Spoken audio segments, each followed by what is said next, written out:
Hello guys, welcome back to NMB tractors. நம்ம channel இன்றைக்கி ஆரம்ப காலத்திலிருந்து நம்பர் 1 டிராக்டராக இருக்கிற மஹேந்திரா டிராக்டரோட வெற்றியின் ரகசியம் என்னன்றதை பற்றி தான் தெரிஞ்சுக்க போகிறோம். தொடர்ந்து இதுபோல் டிராக்டர் தகவல்களை தெரிஞ்சுக்க என்எம்பி டிராக்டர்ஸ் சேனலை சப்ஸ்கிரைப் பண்ணிடுங்க. அப்படியே பக்கத்தில் இருக்கிற பெல் ஐக்கானையும் கிளிக் பண்ணிவிடுங்க.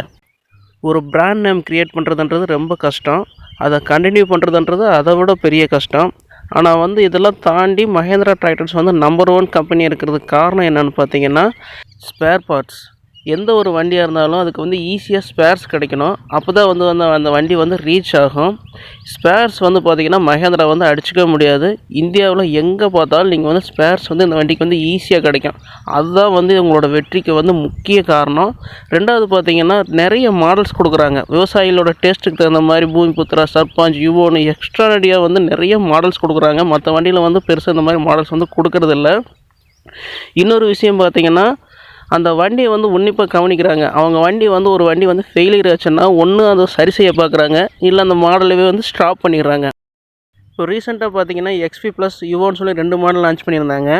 அதில் எக்ஸ்பி ப்ளஸ் பார்த்தீங்கன்னா யூசர்ஸோட ரிவ்யூ நல்லா இருக்கும், அது கண்டுக்காமல் அப்படியே விட்டாச்சு. அந்த மாடல் நல்லா போயிட்டுருக்குது. யுவோ பார்த்தீங்கன்னா ஃபெயிலியர் ஆயிடுச்சு. அதை ஃபெயிலியர் ஆனதை அப்படியே இப்போ லான்ச் பண்ணிகிட்டே இருக்காமல் அந்த மாடலை ஸ்டாப் பண்ணி அதில் என்ன தப்பு பண்ணியிருக்கான்னு பார்த்து இப்போ அதெல்லாம் சரி செஞ்சு எஸ்பி ப்ளஸ்ன்னு லான்ச் பண்ணியிருக்காங்க. அந்த வண்டி எப்படி இருக்குன்றதை பற்றி டீட்டெயில்ஸ் நம்ம அடுத்த வீடியோவில் பார்க்கலாம். இதுதான் மஹேந்திரா டிராக்டர் இன்னும் சக்ஸஸ்ஃபுல்லாக மார்க்கெட்டில் இருக்கிறதுக்கு காரணம்னு நான் நினைக்கிறேன். அவங்க சக்ஸஸ்ஃபுல்லாக இருக்கிறதுக்கு வேறு ஏதோ காரணம் இருந்து உங்களுக்கு தெரிஞ்சிருந்தாலும் அதையும் கமெண்ட் பாக்ஸில் கமெண்ட் பண்ணுங்கள். தேங்க்யூ.